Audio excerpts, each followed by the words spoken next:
All right, I think we're live here. Nick, thanks so much for joining the podcast. Thanks. I'm happy to be here. Let's rock two Nicks. What's going to happen? I know. Well, initially I thought this podcast I was only going to interview Nicks, but you're the first one. So we'll see. If this goes well, I might change trajectory entirely. I love that idea. Exclusively Nicks. Nicks online. Yes, exactly. Well, before we get started here, I have to do my standard plug. So if you're watching this interview on LinkedIn, on YouTube, please like, subscribe for more of this content. It shows me that this is interesting and gives me the little warm and fuzzies that I should keep going here. Give Nick a like. If you're watching this, more likes encourage him to do it. So what's up? We hope to add massive value for you guys. Give us a like. Tons and tons of value. So Nick, I won't even try to describe kind of what you do and who you are. So I'd love for you to kind of give a little background on how do you describe yourself at one of your many cocktail parties? Who is NickGray? I started and sold two companies, and my last one was really weird. It dealt with museums. It was called Museum Hack, and we did renegade museum tours. And I think that one is one that I kind of was the most famous for, like 10 years ago. And renegade tours, what is that, right? It's a weird thing. You're in Atlanta, right, Nick? Yep. Have you been to the High Museum there? Definitely. Nice. When did you go there? Have you? There's this one artist that I love who's from Georgia who makes folk art, and maybe you've seen his stuff at the High Museum, but I think most museums are boring. And so I made this company called Museum Hack to make really fun tours. And that's kind of what we did at the biggest museums in America. So that's a little how I kind of describe myself. But now that I have this new book and this whole new project, now I have a new thing that I talk about. Love it. Yeah. Always evolving here. And we're going to get into Museum Hack and definitely into the book. And because you actually helped me plan my 31st birthday party. So we're going to talk about that. I want to talk about that. I cannot wait to hear about your 31st birthday. I want to talk more about it. And then I'm going to try to convince you to host another little one that's more casual. Yes. Yeah, definitely.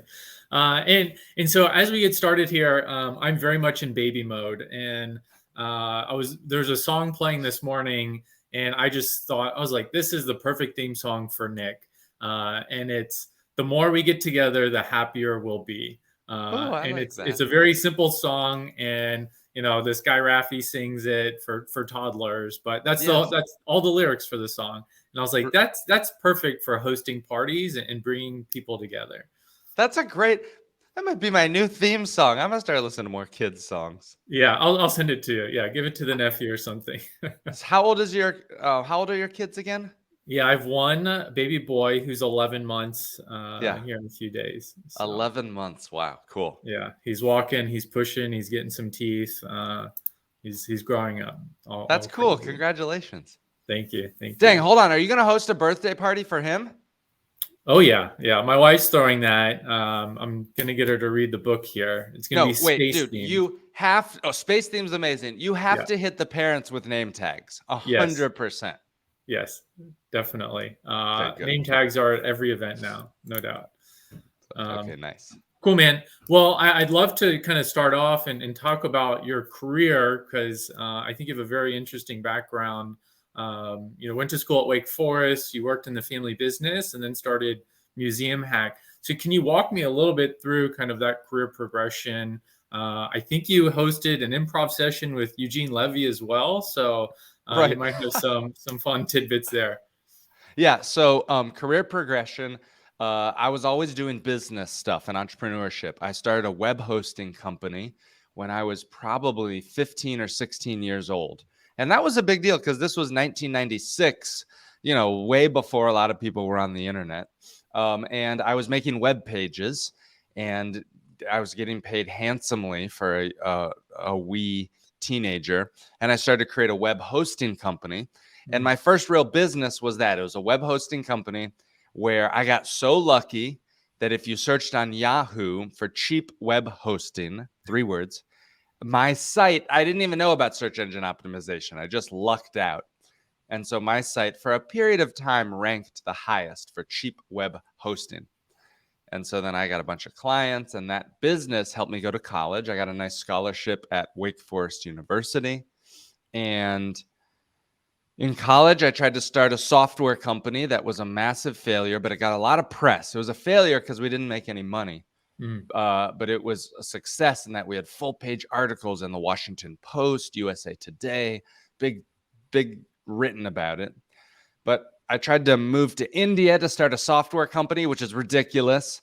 And this was 2004, 5, because I was bootstrapping it. There was no money. So I just had a few $1,000s saved up. And I was like, well, I could go to India and hire like cheap programmers who are supposed to be amazing. And that was a failure. And I moved home and I thought I'd help my dad for a couple weeks. He was starting a business in the basement of our house. How's it going so far? Should I continue? Beautiful. Keep going. Okay, cool. So he was actually in North Georgia. So I went to high school near Lake Lanier. Okay. And he was working on this business in the basement of the house that made aircraft electronic equipment, specifically for small planes, small jets, that map that shows you where the plane flies across the world or the country. And so he was making that, and I helped out. I helped him. I had done a lot of marketing. That's what I was good at. So I helped him with his web page and his spec sheets. These are like the things that you print to give to dealers, his installation manuals. Then I helped him hire their first full-time employee. My mom had joined full-time. So it really was a small family business. And I thought I'd help him for a couple weeks, and a couple weeks turned into a couple months, turned into a couple of years. We grew it to about 75 employees. And then I had left to start Museum Hack. But about a year after I left, they sold it to a private equity firm. And that was in I think 2014. So that was pretty cool. That was like my first big exit, I guess. That's awesome. So you probably don't know this. There's no reason you would, but my parents around the same time, 98 in Johns Creek, Georgia, started a small company for homeowner associations where they would make websites for homeowner associations. What? And kind of, give a community board. They have like an address book, and they grew that until 2013 when they sold it to a small PE firm as well. No way. All this is happening, just miles away. No way. That's pretty cool. Wow. They ran it from 98 to 2013 for like 15 years. Yep. Had about 50 employees when they sold it. Now they're retired in Florida. There'll be our few views here, but that my plan was always to, after graduation, I graduated 2013 from Georgia State, was if I didn't like the job I had, I'd just go back and run the company. And then they screwed you. They sold it. Exactly. They called me, end of my senior year and said, "Hey, Nick, we sold the company, by the way." What is going on? That's amazing. That's pretty cool. So Nick, how did you go from, airplane kind of industry to museums? Very big difference. Super were you weird. interested in museums? Like, were you hustling this on the side before you went into it? Good question. And a lot of my advice to people, because you said that a lot of people listening to your business are entrepreneurs, they're business owners, maybe they're thinking of starting a side hustle or a business.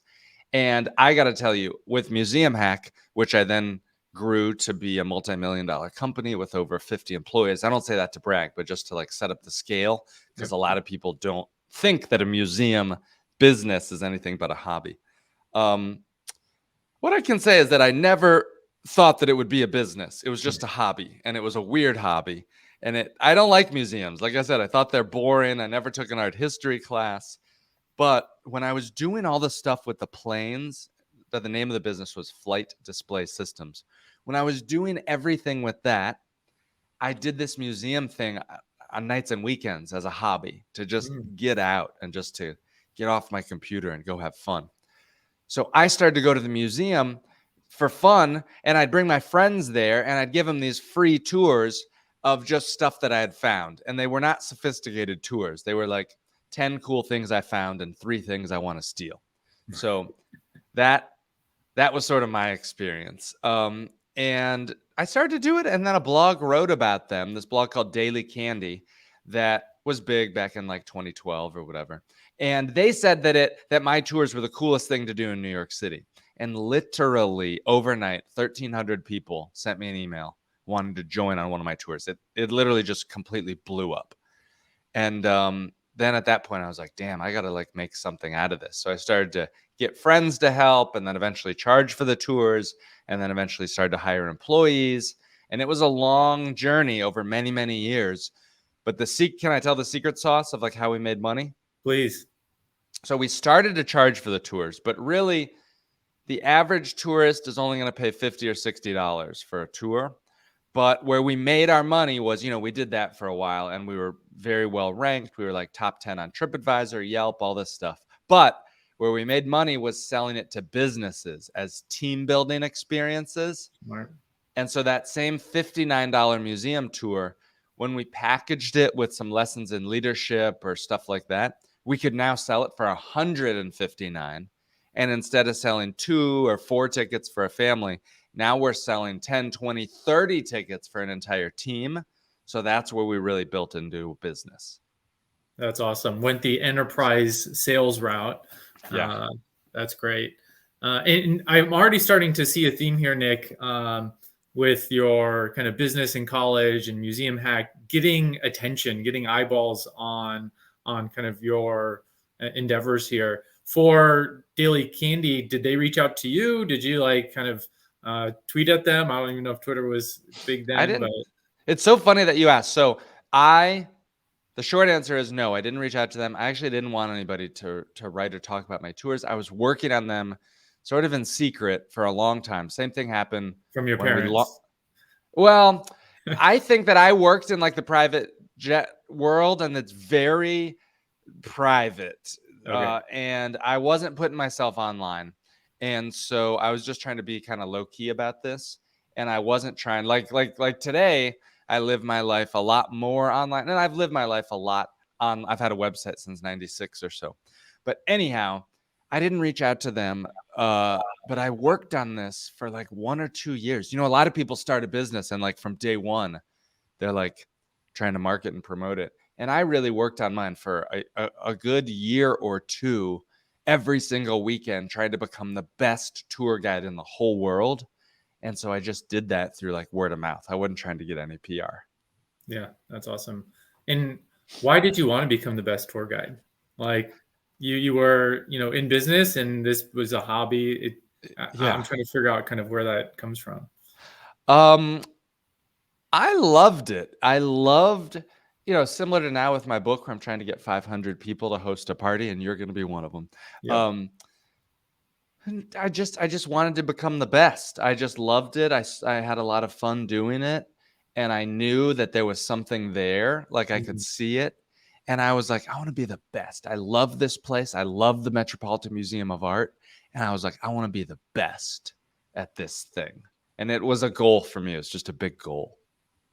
That's awesome. And so you grew Museum Hack to 50 plus employees. And then my understanding is you exited from the company using kind of seller financing to, I think, some of your employees. Can you talk a little bit about that? Yeah. I had an amazing team running Museum Hack. And because I had already started and sold another business, our family business, I knew the playbook, which was to delegate and elevate, which is to say hire people much smarter than me because I'm not very intelligent, and have them run the business. And they had been running the business for about a year or so, and I was pretty checked out. Wasn't really sure what to do. I was just kind of happy in stasis. And they came to me and basically said, hey, look, we want to buy the business from you.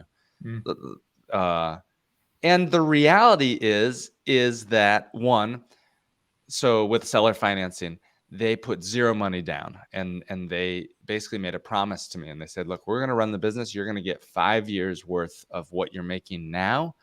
And you don't have to do anything. We're going to take it all over. And so that was an interesting proposition for me. But the reality was that I couldn't grow the business any bigger. I had tried everything that I knew to hire sales directors, to go to new markets, and I just couldn't really break the $3 million per year revenue marker. And it just felt like it plateaued. And now they have absolutely crushed it. They're doing so good, and they have taken the business to new places that I never could, and they're way smarter than I am. And so I give them massive, massive credit. This is an example of a seller finance sale and transaction that just worked out so well. That's awesome. And so Nick, you exit the company, and what do you do from there? You're, 2 times retired just about at this point, not 40 yet. And you move to Austin, you start hosting parties. What does that look like for you? Yeah. So I sold the company in 2019. Around when did we announce it? I think the sale closed in like May or March or April. I think it closed around April. And then we really didn't announce it until July-ish or slightly after because some things were going on. And yeah, so the sale wraps up, and I had planned what my dream always was. I don't think I've ever shared this, but I'll tell you now. Running the business is going to sound so wild. I racked up millions of credit card miles and points, like on airlines and hotels, because I was buying all these museum admissions because every guest came through us and we'd buy their museum admission. I was running them through these credit cards on the company. And when I sold the business, I got to keep all those miles and points. So I had millions and millions. And my dream was to just kind of travel the world and just use all those points for first class plane tickets and hotels and explore. And I had a girlfriend at the time, and I was like, we're just going to go travel the world and explore. And then, well, you know what happened in March. And so that in March 2020, so that really put a ratchet in the plans. And I bounced. We became nomadic. We went down to Florida. Like at the early days of like the pandemic, I was like, we're getting out of New York, thankfully. And so that sort of changed everything. I left New York. I never thought I would leave New York. I was 13 years in New York. I never drove a car for 13 years. I was a city slicker to the core. And then I just kind of slowed down, just like living not in New York. And I was like, wow, there's a whole nother world, because I never thought I would leave New York. And then I did leave New York, being nomadic. I ended up falling in love with Austin, Texas, which is so wild to say. And I live here now and I love it. And I'm just obsessed with it. And I moved here. I went back to New York after like 6 months of just mothballing my apartment and moved out and eventually moved to Austin. I love it here. And so it was a weird journey of after selling the business, and somehow I ended up here and made a new life. It's great. That's fantastic. And so Nick, the reason why I wanted you to have you on the podcast today is because of your book, The 2-Hour Cocktail Party. So can you talk about how you're probably unofficially, but soon to be officially, the king of parties? Like that's your new brand. Everyone knows if you're throwing a party, NickGray is the guy to help. Oh no. I don't know if that's a good brand to have, but I like that brand, and I'm going to talk about it. It's not about throwing a crazy party. It's simply about gathering and getting your friends and neighbors together. So I want to encourage, if your parents are listening to this, my parents just hosted one of these parties for their neighbors, because they go on these walks around their neighborhood and they see all these people that they say hi to, but they just, you don't invite them over to dinner because you're busy, they're busy. It's a big commitment. And that's what these parties or happy hours or gatherings are really meant for, is for all those people in your life that, maybe you see a lot, but you don't have a chance to have one-on-one time with them. So I've developed a specific formula that I call the 2-Hour Cocktail Party, where you get to bring those people together and celebrate and host them and do something generous, like welcome them into your home, make them a drink. And I believe that now this is more important than ever, because most adults haven't made a new friend in years. And as we get older, it's more important to have friends. And it's like, there's like a loneliness epidemic going on. So that's what I'm obsessed with right now. That's my new passion project. I'm still figuring out the best way, because I think people are like, what's the catch? Is there like a catch? Is this like a multi-level marketing thing? Well, and at first I didn't understand, but as I got into it, and we can talk about my birthday party, you kind of shared the transcript with me. kind of different discrete chapters. And every few days, I'd let you know I read it, and you'd send out the next step on throwing the party. And it became a lot clearer to me that there can be a formula to this, and no one ever teaches this. No one Yes. ever teaches you how to like host people, how to make friends, and how to, make people feel comfortable while you do it as well. Yes. Yes. Yes. Okay. When do we get to talk about your birthday party? We'll talk about it now. Let's do it. Okay, great. So you were turning 31, and what was your plans, or what did you envision? And also, what did you do for your 30th birthday party? Yeah. So my 30th birthday, I don't know if we did too much. I think we probably just went to dinner. My wife, and some small group of friends went to dinner. Yes, yes, I yes. think that Okay, was yeah, that because was that the was kind of party. COVID. It was a little more lockdowns. It was a little different Exactly. vibe on Yeah. gathering. And I will say we do like to host parties. So I hosted, I think, my 25th birthday party. We hosted a Shark Tank themed birthday party. So I Oh, had probably 30 people to our small townhouse, and everyone who came, we encouraged them to come with a business idea, and they made a PowerPoint, and we what? pitched it to the group. And I'll What? send you an article on it, but it was a ton of fun. Oh, I have to see this. That sounds great. Shark Tank theme birthday Yeah, party. I we love called that. it the doghouse. So we, no conflicts there, but That's uh, cool. yeah, a lot of fun. And then, so I think I probably came across, throwing a party on Twitter, probably, was it 2020, whenever, oh no, 2021, Yeah. winter. Hmm. And every year around, New Year's, always looking for like, hey, what should my theme be for the year? And one of my themes was connecting more with people. Yes. And I was thinking about, all right, my birthday's coming up. I want to have people over. What does this look like? And that's as far as I got. Yeah. But I knew I wanted to have a lot of people over. And Yeah. so I went through, Party Pro, went through all the website to figure out what to do.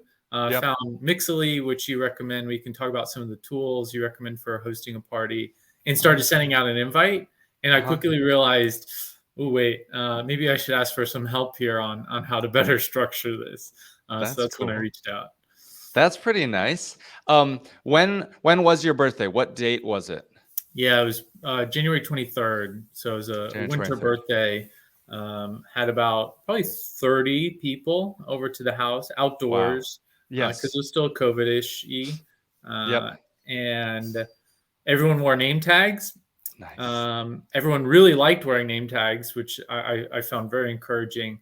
The one thing I didn't do, Nick, and I need you to hype me up to do this next time, Okay. is to blow the harmonica and get everyone Yes. together for icebreakers. I had it on me, Yes. but I Yeah. just couldn't, break up the vibe. And that's normal. That's normal, by the way, right? To feel like, oh, I don't want to interrupt them. Yeah. They're all talking and having a good job. So first, I want to celebrate and congratulate you for bringing people together, and you're doing what most people do, which is maybe you host something once a year. Because Mm. the story that you just said to me, you said we host all the time, and the story you said was from your 25th birthday. And Oh, someone who really hosts all the time is someone who brings people together, every 6 to 8 weeks, maybe more.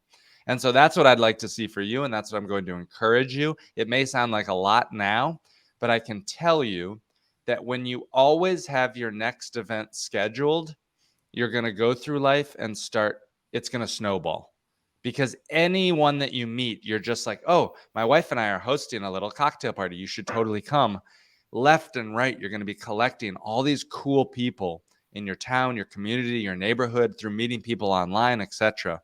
And it's just going to absolutely change your life. I swear to this, and that's why I wrote this book, and I want to get and share for others the benefits that I got. So similar. When is your kid's? So your kid's birthday party is going to be in a month. So that's good. right. So you've got this that is going on. I don't necessarily think you should do icebreakers necessarily at like the kids' party.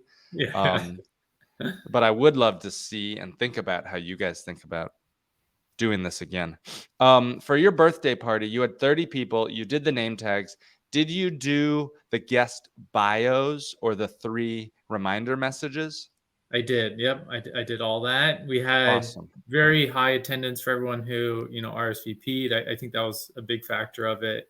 Um, and I've been able to apply this as well since the party. So I'm trying to host more events. And one thing too is host more events for like all the dads in my lives. Because, Yes. being a dad, being in your 30s, you're friends with your wife and your kid, and Yeah. like, how do we get out of the house more? So we just went go-karting, me and 15 others.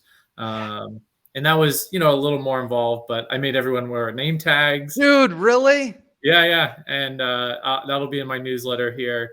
And then Yes. I'm looking at the next event. I think we're going to go clay shooting, Nice. and just trying to get a little more regular cadence there. That's pretty cool. And where do you know these dads from? They're like dads in the neighborhood? Friends, yeah, dad's in the neighborhood. And then what I'm doing too is I've put in place your other tip, which I think is awesome, is to have a post-party survey to collect Wow. feedback and Yeah. then ask if who else should I invite to the next party. So I'm Genius. collecting kind of those names as we go. Oh, dude.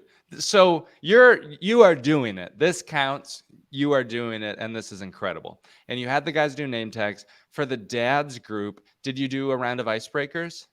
I did not. That's Okay. again a regret, and I'm Yeah. trying to get over that. I think it's great that you did the name tags and you're starting out. So let's start there and let's explain to your listeners and your viewers why name tags are important, even for a social gathering. I'll try to riff on it and you help to fill in the blanks because you've said several times now you're surprised at how well they worked at your Mm, birthday, at these things. So, first of all, name tags make the introverts feel a little more safe and welcome. And why is that? Because name tags, and it may not be the reason you think, name tags serve as a visual unifier for the entire group. And when you go out to go kart racing, for example, you know who's in the group mhm, because everybody's wearing a name tag. Name tags serve as a visual unifier that also show that there's no cliques, right? This isn't a group where it's like, oh, these dads are all best friends. And now this one new person is the no. It's like this is a safe space. Name tags show that this is a safe space to go meet new people. And they make others, especially new people, feel especially welcome mm, to that space. So that's one of the reasons that I like them. They also simply just make it easier to have conversations. Because how many times have you been in a conversation and you're like, oh my God, they remembered my name, but I forget their name. And now that's kind of it. So I'd be curious from Nick, is there any other benefits that you've seen for the name tags? Is that kind of why you think that they work? Yeah, I think that first part is really important because bringing together different groups of friends, the people who know each other will just talk to themselves, right? Yes. And so if Yes. you're able to say, "Hey, I'm so and so. Here's my name," now Yeah. you're immediately kind of part of that group, and you feel a lot more comfortable. And I saw that, right? You're able to see different groups mix a lot easier. It's a lot easier to say, "Hey, what do you do?" Yeah. And kind of build those relationships much quicker. Dude, I would love to write an article for my site on your next dad's group because I think what you're doing is so important and it's just bringing guys together.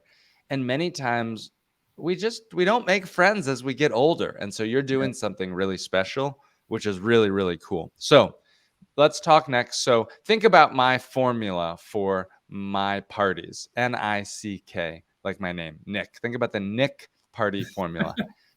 N stands for name tags. You're doing that already, so you got it. I stands for icebreakers. Okay, we'll talk about that one. C stands for cocktails only, no dinner parties, right? Which you don't need because you have your thing. And then K stands for kick them out at the end. It's only 2 hours, Yeah. which I'm curious for your last activity for go karts. What times did you guys do? How long did it last? And how did you finish it? Yeah. So it was far away, so this was a commitment for Okay. folks. It was like an hour away, Wow. but yeah, we got there. I gave people directions if they wanted to go lunch beforehand. But yeah, we, Yes. we arrived at go kart. We go karted, and after it, everyone kind of went their separate ways home. Nice. Did you do a group photo? Yep, got some Great. group photos. I was like, guys, we need it for the newsletter. I got some extra pictures as well. Good. Nice. I want to use those photos when I write about your stuff. So Perfect. the Nick party formula. Now, the icebreakers, why, or at one of your gatherings, at the last one, let's say for the go-karts, why didn't you do it? Because you're there, the excitement is high. You're like, I don't want to hold them up. Let's just go race the go-karts. Is that what you were thinking? No, it was more of self-conscious, right? Like, hey, Yeah. I already made people wear name tags, it might be silly. And now there's other groups here and they're going to think we're some corporate event. So Yes. I just, didn't, pull everyone aside to make it happen. Although I wish I Okay. did. Don't worry. I'm going to help you with this. When is your next event with the guys? Not scheduled yet, but it's probably going to be mid-September at this point. Great. And how do you invite them to this? Do you use a Mixily? Do you just do a text thread or what? Yeah, so I'm deciding the event. So I think we're going to go clay shooting. Uh-huh. I then send out to a core group of folks and check their availability. So there's like some app where you can like choose the weekends at work and the Yeah. dates. And then once they do that, then I'll send out the invite through Mixily. Sweet. Great. So for listeners, we've been talking about this tool called Mixily, spelled Mixily.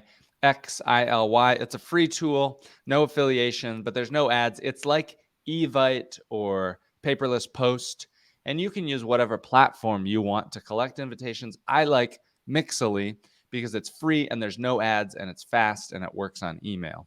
Mm-hmm. So that's that tool. Nick, here's what you're going to do to make sure that the icebreakers happen and to remove any resistance is in your next invite, you use from my book that phrase, there will be name tags and we're going to try a round of icebreakers in order to meet new people because I think everybody can use a new friend.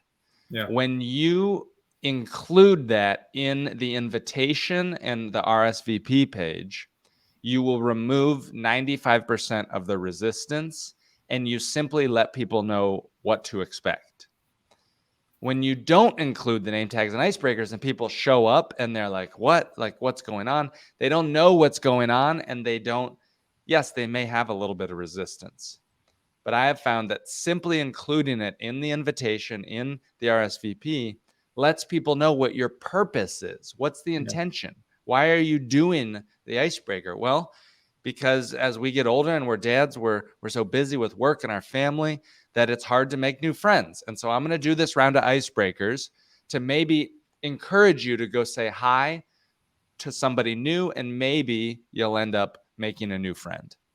And so when you say the purpose and the reason, yeah, it may feel a little bit awkward, but oh my God, it's just going to turbocharge the new connections because everybody goes around and sounds off.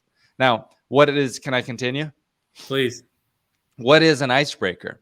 An icebreaker is a simple conversational prompt to let people speak up and say who they are. And I don't do a complicated icebreaker. In fact, in all my working with hosts, I actually try to give people the simplest possible one. Nick may have read it in my book. It's what is one of your favorite things to eat for breakfast? Now, that might sound like a simple, silly little icebreaker, but here's why it works. Everybody chooses whether to eat or not eat breakfast. Everybody ate breakfast recently, and it just shares a little about your personality. So you actually go around the circle and say your name, say what you do for work, and then say one of your favorite things to eat for breakfast. And it should be fast. Here's the important thing for Nick. When you do this, say that you show up to go skeet shooting. You should do it when you gather the group and be like, all right, guys, we're going to do a quick round of icebreakers, and then we're going to go to skeet shooting. We're doing these icebreakers just so maybe you'll meet somebody new when we're out here and you'll have something to say, hey, don't wait. Do it right at the top because that's going to seed throughout the day when they're skeet shooting to go up and meet somebody new. And a good icebreaker is fast, so you want to do it real fast. And so mine would be like, hey, my name is Nick. For work, I wrote this book. It's called The 2-Hour Cocktail Party. I'm trying to get 500 people to host a party with name tags and icebreakers. So I'm an author. You can find my book online. One of my favorite things for breakfast, I make scrambled eggs and spinach. But the scrambled eggs, I have a secret ingredient. I use coconut oil, and it like sweetens them up. So that's mine. Boom. That's a tight little, 20 seconds for my answer. You will go first. And my book actually shows how to make sure that you have a very successful round of icebreakers. For yours with the dads, I think you could go a little edgier. Okay. All right. For your icebreaker. So I think you could actually say your name, say what you do for work, and then share your favorite vice. Right? It could be whiskey, cigars. Some people like to go to Home Depot. I think my dad would say Home Depot or McDonald's is his vice. But you could go a little bit edgier, right? But I just encourage, or just say the favorite breakfast, because the breakfast one works all the time and it's just good. What's a bad icebreaker? A bad icebreaker is, I was at a dinner party 3 nights ago. I hate to call this guy out, but he said, let's go around the circle. And he was leading it. I was like, oh, please don't do this. And he said, say your name, say what you do for work, and say the first girl that you ever kissed. That's a terrible icebreaker. People have just met each other. It doesn't help. It's not good. I don't can't relate to who Kelly is. I have no context. Yes. Why? Why are we sharing this? And so that's a lot of times people try to be too cute or they try to be too funny. And it's a bad icebreaker because it makes people think too much. And there's judgment and there's vulnerability that's not established and other things. So just do an easy one, which you can just do the breakfast one. So that's my blurb to try to convince you and to empower you to do the round of icebreakers. What do you think? You may not need the harmonica even, but yeah. I love it. And what I think is so great too, Nick, is your book is just step by step. Any little decision, any, doubt, you address it and you give, examples, use cases, testimonials throughout the book. Thank you. I've worked really hard on that. And I'm so proud of my book. I'll give any of your listeners the satisfaction guarantee. If you buy my book, you can find it on Amazon. Look at the reviews. I mean, it's got pretty good reviews. I got to hit up Nick to write a review. Did you write a review yet? Not yet. Nick, here's what I want. I want you to take a selfie with your book and share that, or share the group photo from go-karts. Share the group photo is better with name tags. And all you got to say is like, look, I hosted a dad's group. We all rode go-karts. I read this book and we wore name tags and it was great. That would be a big win. But for any of your listeners, I'll give them a satisfaction guarantee that if you don't think that my book adds massive value and helps you host a good event, you can Venmo or request me. My name on Venmo is at NickGray, NickGray. I will send you your money back. It's the Nick and Nick guarantee. It's beautiful. I love it. Perfect. Yeah, I'll have links to everything as well so folks can buy the book. And I'll put this in the newsletter so 200 people can get direct access as well. Huge. And I have some other blog posts about how to host a clothing swap, how to host a happy hour, how to plan a networking event. You can use this whole formula, this framework, just like Nick is doing for a dad's golf cart outing, for pieces of it for a kid's birthday party. Because even at like have you started to go to other like little kids' birthday parties already? Are you and your wife going to them? Exactly. Yeah. And has anyone done anything for the parents? Because I heard about this from my friend. They said, what a missed opportunity. There's all these kids' birthday parties and the adults, you're not really mingling and meeting. There's no name tags. Like, it's a cool opportunity. You could meet people, but it's just left to who you bounce into or whatever. Yeah, no name tags, but I'll make the case. I'll run it up the flagpole here. Nice. Fingers crossed. Love it. Well, Nick, I do want to pivot real quick to talk about, your personal branding. This is probably more my selfish portion of the podcast here. So you have the newsletter. I'd love for you to talk about kind of why you have a newsletter and your view on personal branding and how you've grown that, because that's something I'm very much focused on myself here. Cool. Great. Yeah, I'll talk about that. Well, first, let me ask you, when did you start your newsletter? Because you have one too, which I think is great. Yeah. So I started that. I started it in 2020, and that was actually because I got my real estate license then as a little like Mhm. side hustle. And so I was sending out like a weekly kind of newsletter about real estate. And I really just took anyone I worked with and had their emails, like personal emails, because I had Uh-huh. coordinated like a tubing event. So I just secretly had everyone's emails and I just Uh-huh. put them all on it. Nice. And they could opt out of it, all that fun stuff. But then over the last probably year, I've transitioned that into a personal kind of newsletter where I can talk about kind of really what's happening that month in our lives. Nice, nice. I like that you include the personal stuff, and I Mm, think that's what's missing from a lot of people starting newsletters. Now, certainly you can start a professional newsletter and you can write about a certain topic, but for most people, it's not going to last and you're going to move on or something like that. And so yeah. I love doing a personal newsletter for my friends. I call it my friends newsletter. And I've done it for, gosh, I don't know, 10 or 15 years, maybe longer. And now I do it whenever I have something cool to send, which works out for me about once a month. But I'm going to backtrack and say where this idea started. And I'm going to ask Nick, when you were growing up, did your parents do like an annual Christmas card? And my parents did not, but my aunt and uncle, they did that. And every kid had their own page on what took Yes. place that year. Right, right. And like, I don't know if this is an American tradition. Do other countries do this? Where did it come from? But people send annual letters around Christmas time that give some family updates. And I saw that happening because I grew up in a household that did that. Both my parents were in the military, and it helped them stay in touch with their friends who moved. And so they would give them an update. So I started doing something like that for my friends. Mm, And then I made it quarterly and just giving them cool things. But also, and this is important, and maybe you're doing this, I added value. So it's not just me. It's, hey, look, this is the absolute best thing I bought on Amazon in the last year. This is the best book that I've read. You have to watch this TV show. I read this article that really got me thinking. So I'm sharing a friend's content, like something I'd hang out with you. Oh my God, Nick, I read this book, Factfulness, which I did, for example. I read the book Factfulness by this guy, Hans something. Incredible book. I'm obsessed with it now. So mm. I would mention that in my friend's newsletter. Okay. So that's an example of the type of content. But then I also add photos, right? Photos of myself doing fun stuff. So it is personal. And I'm not trying to sell something. I'm not trying to like do that. It's just sending cool stuff that I would share out. So that's a little bit about my newsletter. I can tell you that I think everybody should have one.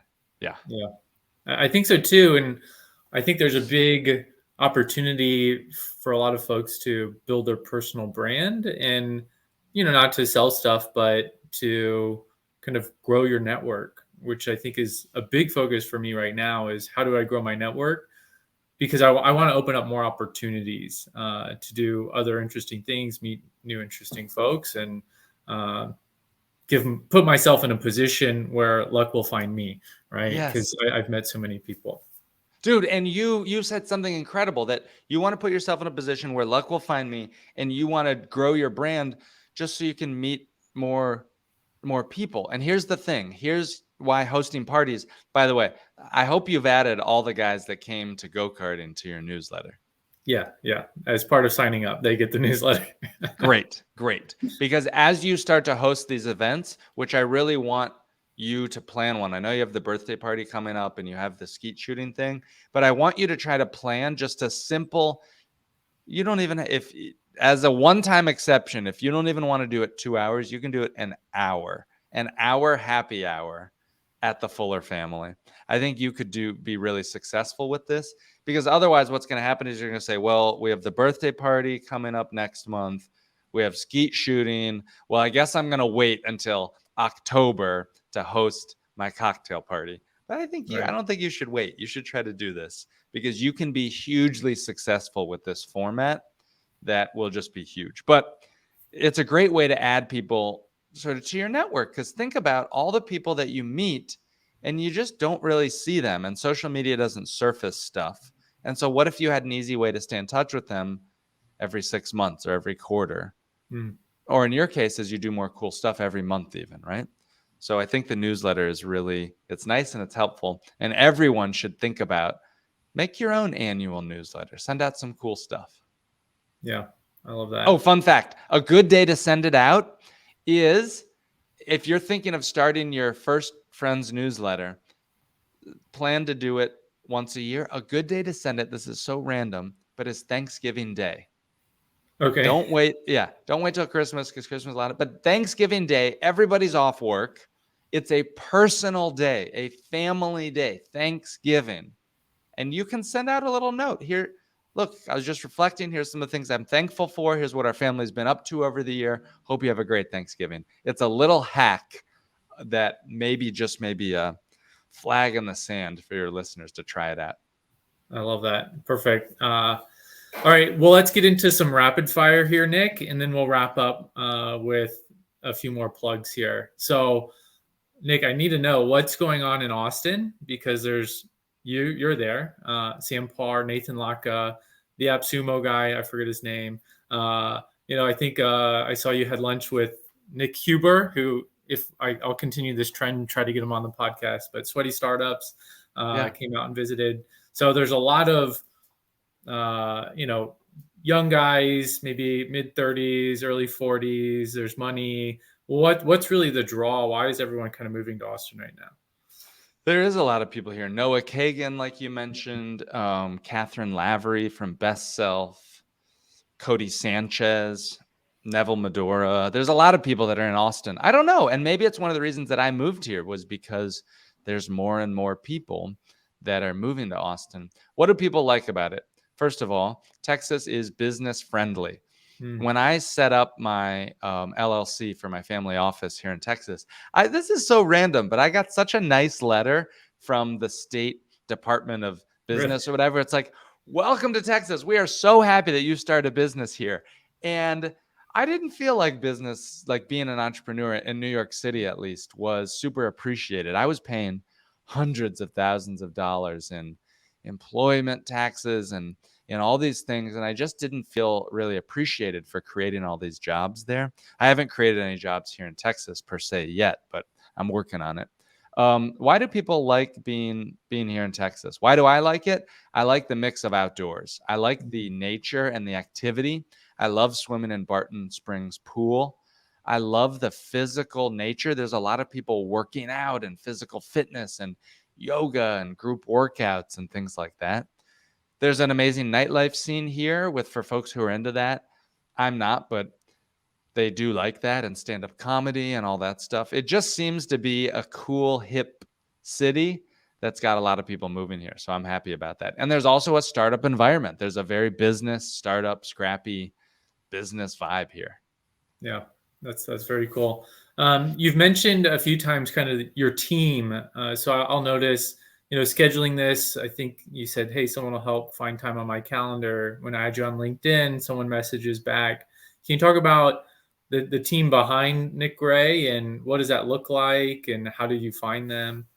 Yeah, I've worked with virtual assistants for many, many years, and I wouldn't be here where I was without all the help that I've had. And so I have virtual assistants. Today I have 2 full-time VAs because I'm doing a lot more stuff, but even a part-time VA I've worked with, and that's just been an absolute game changer for me. And so, yeah, so I have, if you go onto LinkedIn now and if you look for me, I don't do any of my messages. I have like a team of college kids in New Jersey who it's through this business called Cogent Communications, I think, and they do all my LinkedIn outbound and messaging and trying to get people onto my friend's newsletter from my LinkedIn. And then on my emails, people help me with my emails and my scheduling and my calendars. They help me with blog posts. A lot of my book stuff is really on LinkedIn, is through my VAs. And so one small example is, let's say when you write a review for me, I will make sure that I thank you. And I won't have them write that. I will actually do it, but they are looking to see when I have new reviews and whose name is up there. And so hopefully I get you a really nice thank you message when you do that. When I send my newsletters, I now have, whenever I think of something I want to include, I send it as a WhatsApp and it goes to my team so that when I'm ready to write a newsletter, I already have an outline sort of started with cool things. So it's not like I'm just looking at a fresh blank page. Doing Yeah. blog posts, I love to do blog posts as well. And I will maybe do a voice memo starting the outline of the blog post, and then they can help me piece that together and then put it into WordPress. So things like that, I'm using these virtual assistants to help me share my stuff out. That's cool. And I think that's stuff people don't talk about a lot. And so is that through like Upwork, Fiverr? Where do you find virtual assistants? The best piece of advice I would have is for people to start on Upwork, because then you can hire for just a couple hours. Mm, Most people are not crazy like me to have 2 full-time folks. But and in fact, most people don't even know where to start. Like, where do I even start with a virtual assistant? yeah. And so I would say start just hiring one and just work together for a couple hours on Upwork. You can spend $5, $10, $15 an hour, and you can try to maybe go through your emails or something. It's a much larger chat on where to start with Yeah. virtual assistants. But the best piece of advice I can tell somebody is, if you're thinking of doing it, start on Upwork, where you can just hire somebody for a couple hours.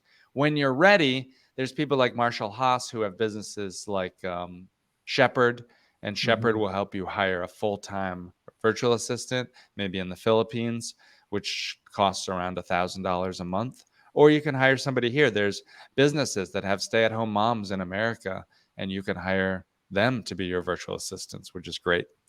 So, but for most people, no, just start on Upwork to see if you know how this is going to work.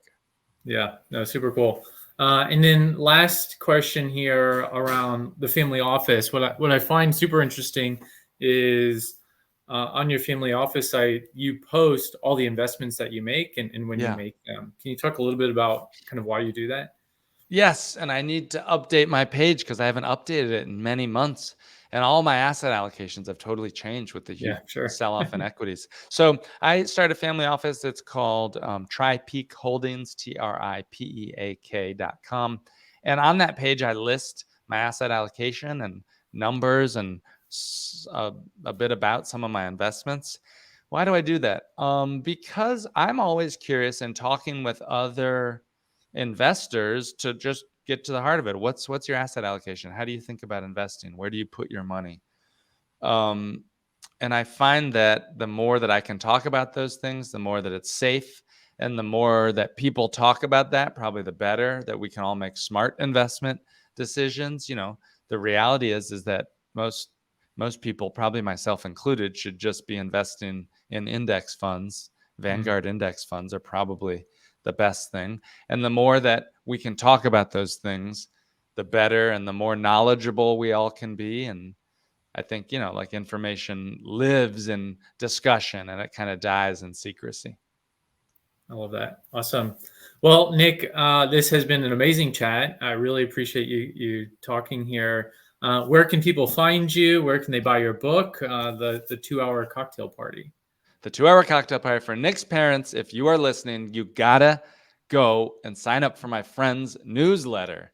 It's called Nick's Friends News or something like that. But you can find it on my website, www.nickgray, NickGray.net, N-E-T, nickgray.net.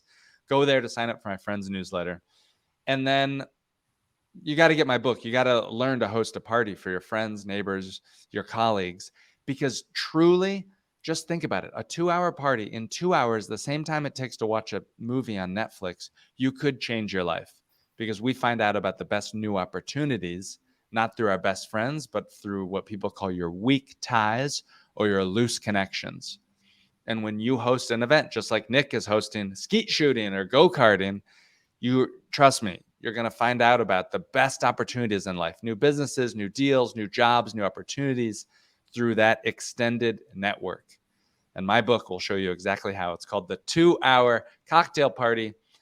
And you can find it on Amazon, or right now, if you want to get a checklist for the 19 things to do before your next gathering, you can get that on my website, www.party.pro, P-R-O, www.party.pro. You get your party checklist. So check that out. Love it. Well, I'll put links to everything so folks can find it. Again, really appreciate it. And for everyone who watched this long, please like, subscribe, and we'll put out more content like this. Awesome. And say hey on LinkedIn. If you're watching this on LinkedIn, say hey, and I will say hey too, because I'm going to get in on the comments. Same thing on YouTube. Give it a like, give it a subscribe. Nick is trying to bring really cool people on this show. And so the more that you like and comment, the more it encourages people like me to come on the show and try to add massive value. So thank you for listening and watching. Perfect. Thanks so much, Nick. Thanks, Nick.